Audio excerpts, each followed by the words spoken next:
तो नाज़रीन आपको बताएं कि गजा पर इसराइली वहशियाना हमलों का आज 29वां रोज है। इसराइल गजा को चारों जानिब से घेर कर पे दर पे हमले कर रहा है।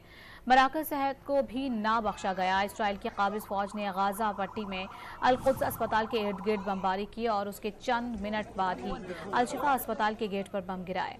इसराइली हमलों में भी 20 फलस्तीनी शहीद जबकि दर्जनों अफराद जख्मी हुए। अस्पताल पर हमलों के बाद सेहूनी फौज ने स्कूल पर भी रॉकेट दाग दिए, जिसके नतीजे में 20 फलस्तीनी शहीद हुए।